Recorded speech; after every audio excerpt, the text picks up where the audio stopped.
Χαίρετε φίλοι μου, Χρήστος εδώ. Ελπίζω να είστε όλοι καλά. Σήμερα είναι ένα ιδιαίτερο βίντεο. Είναι ένα βίντεο που το 2023, 16 Ιουλίου, ήταν η μέρα Κυριακή, μαζί με το φιλαράκο μου τον Τάσο καθόμασταν στο καφέ Παλμιέ Πίστρο. Τώρα το καφέ δεν υπάρχει και έχει κλείσει, ανοίγει κάτι άλλο στη θέση του. Όπως και μου έλεγε και ο φιλάρακος ο Τάσος, το καφέ εκεί ήταν πολύ παλιό. Κρίμα που κλείνει, τέλος πάντων, δεν να κάνουμε έτσι τα πράγματα. Και όπως καθόμασταν και σκεφτόμασταν τις παλιές καλές εποχές, δεκαετία 90 κυρίως, ιδιαίτερα όπως είχα γνωρίσει τον Τάσο και τα υπόλοιπα παιδιά εκεί που τώρα δυστυχώς δεν είμαστε όλοι. Μεγαλώσαμε, παντρευτήκαν, αλλάξαν τα ενδιαφέροντα.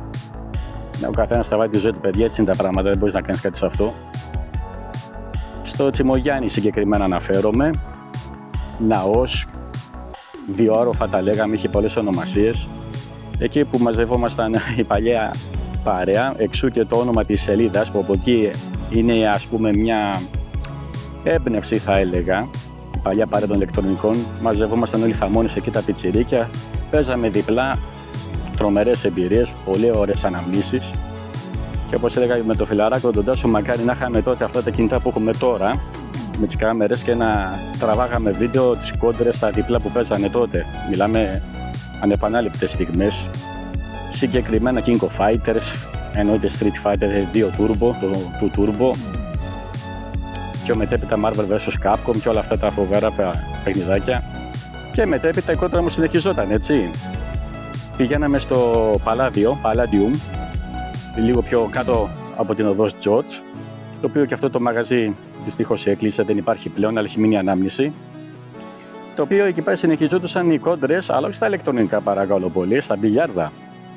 Και εκεί φοβερές στιγμές, φοβερές κόντρες, αναμετρήσεις, μεγάλο επίπεδο εκείνη την εποχή στο μπιλιάρδο. Και πάλι, όπως είχα πει και πιο πριν, και μαζί με τον φιλαράκο τον Τάσο, μακάρι να είχαμε αυτά τα κινητά, να τραβάγαμε αυτές τις φοβερές κόντρες. Αν και εκείνη την περίοδο υπήρχαν βιντεοκάμερες χειρός, αλλά ήταν λίγο ψηλοακρίβες και σαν ποιότητα ok. Ναι, και σε διάρκεια ήταν τις μικρές κασετούλες. Τέλος πάντων. Λοιπόν, 3 χρόνια έχουμε κλείσει και συνεχίζουμε. Δημιουργήθηκε πιο μετέπειτα και η σελίδα Old Retro Gang, που είναι αδελφάκι η παλιάς παρέας των ηλεκτρονικών. Το ένα συμπληρώνει το άλλο, ας το πούμε έτσι. Οπότε το βίντεο θα ανεβεί στο Old Retro Gang, που μετά θα μπει βέβαια και στη σελίδα στο Fubu.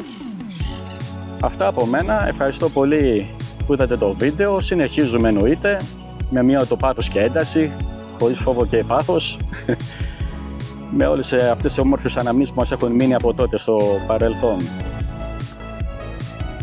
Και να δούμε πώς θα πάνε τα μελούμενα. Λοιπόν, αυτά από μένα. Να είστε καλά και όπως πάντα να έχετε μια όμορφη μέρα.